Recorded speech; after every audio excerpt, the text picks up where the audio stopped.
Welcome back to our channel. मैं मोहम्मद राशिद आप लोगों के साथ नई उड़ान में आपका स्वागत है। अभी DSSB TGT trained graduate teacher का सेकेंड शिफ्ट का पेपर चल रहा है। 2:30 बजे ख़त्म होने वाला टाइम हो गया। 5-10 मिनट जो स्टूडेंट आने में लगा रहे हैं, तो वो लोग आएंगे तो उनसे हम लोग जानेंगे कि इस एग्ज़ाम के लिए क्या एलिजिबिलिटी है, क्या क्वेश्चन का क्राइटेरिया होता है, आप कब फॉर्म डाल सकते हैं, इसके लिए क्या क्या क्वालिफ़िकेशन ज़रूरी है और अभी किस टाइप का क्वेश्चन पूछा गया था, उनसे रिलेटेड सभी चीज़ों पे हम लोग बात करेंगे। तो अभी स्टूडेंट आते हैं तो हम लोग उनसे बात करते हैं। बने रहिए।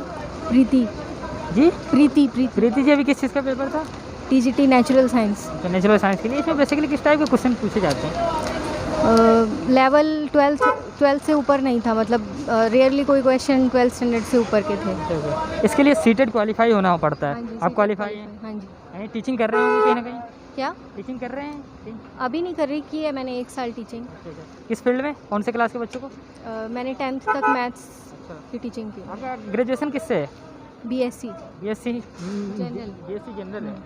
अच्छा, इसमें इसके लिए क्या एलिजिबिलिटी है, कब आप फॉर्म डाल सकते हैं TGT का? ग्रेजुएशन होना चाहिए प्लस आपका B.Ed भी होना चाहिए, तो आप CTET का फॉर्म डाल सकते हैं और CTET क्वालिफाई होने के बाद आप ये TGT के लिए अप्लाई कर सकते हैं। फॉर्म कब निकलता है? अभी CTET के फॉर्म चल रहे हैं। अच्छा, हाँ जी। इसके लिए TGT, अगर मान लीजिए कोई सीटेट 2-4 साल पहले क्वालिफाई कर चुका है तो TGT में फॉर्म डालना चाहता है, तो उसको कब एक्टिव रहना पड़ेगा? पहले वो उसकी एलिजिबिलिटी जो थी वो वैलिडिटी CTET की 7 साल तक थी, लेकिन अभी लाइफ टाइम कर दी है। तो अब बस एक बार CTET क्वालिफाई करके, और शायद फीमेल्स के लिए एज जो है DSSB ने 35 रखी। जो लोग नेक्स्ट ईयर चाहते हैं कि प्रिपरेशन करें, उनके लिए आप क्या एकदम गाइडेंस करना चाहेंगे ताकि वो अच्छे से पेपर कर सके? बस कम समय। गाइडेंस यही है, इसमें 2 सेक्शन होते हैं। पार्ट ए में सबका मतलब कॉमन पेपर होता है, जनरल पेपर, जिसमें आपको English, Hindi, reasoning, quantitative aptitude सब आपको आना चाहिए, तो उतना आपको करना है। और जो सेक्शन बी रहेगा उसमें आपका जो सब्जेक्ट है वो आपको 12th स्टैंडर्ड तक का मतलब प्रिपेयर करना चाहिए TGT के लिए। कितने क्वेश्चन आते हैं? 100 क्वेश्चन जनरल पेपर पार्ट मतलब सेक्शन ए में होते हैं, और 100 ही क्वेश्चन सेक्शन बी यानी कि आपका जो सब्जेक्ट का पेपर है उसमें होते हैं। कितने क्वेश्चन अटेम्प्ट किए आप?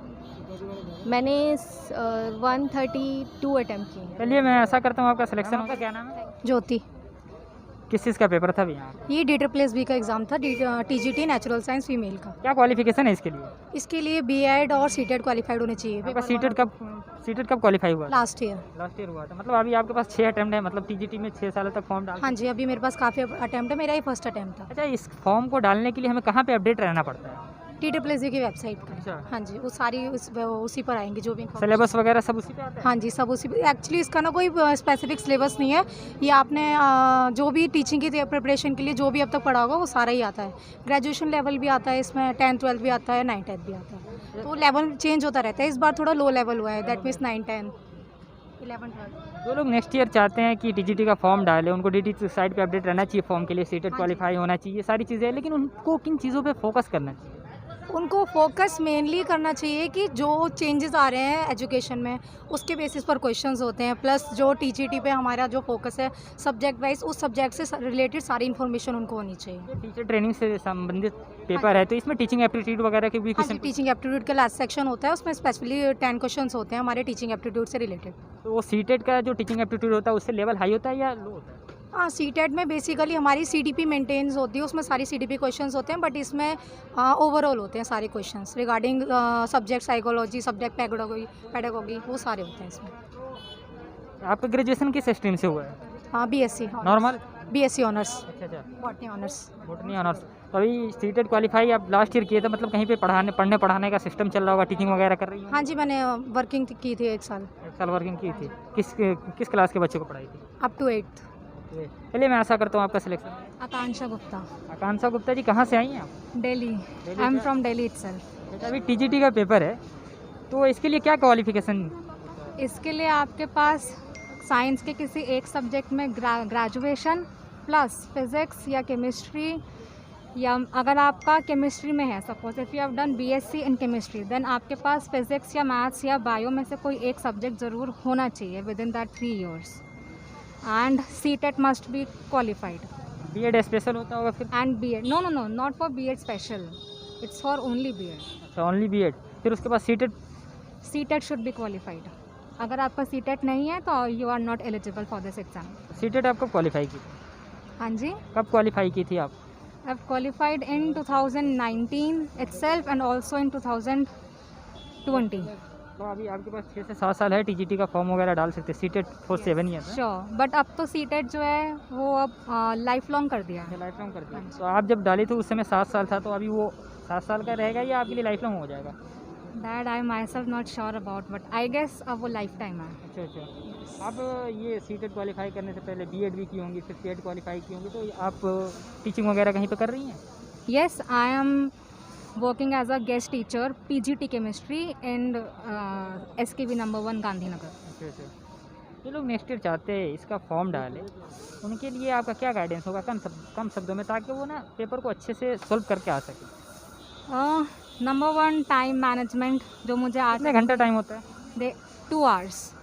मैंने अपना एक पेपर प्रैक्टिस करके देखा था, in that I have realise and I have analyse कि आप पेपर 1 को 1 hour 15 to 20 minutes, मैं according to my capacity 1 hour 15 minutes I can give to the paper 1, and for paper 2 for me 40 minutes are enough, क्योंकि paper 2 is theoretical mostly, it's not calculated, paper 1 is calculated.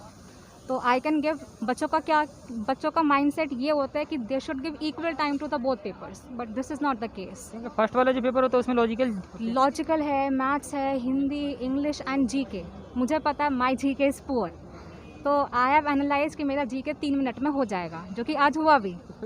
I have done I guess 6 questions out of 20, but I was sure about my reasoning and maths, Hindi and English. I have attempted 18 questions out of 20 in English, same for Hindi, but मेरा maths इस बार lacking रहा। मुझे उम्मीद नहीं थी, but मेरा maths lacking रहा, बट स्टिल।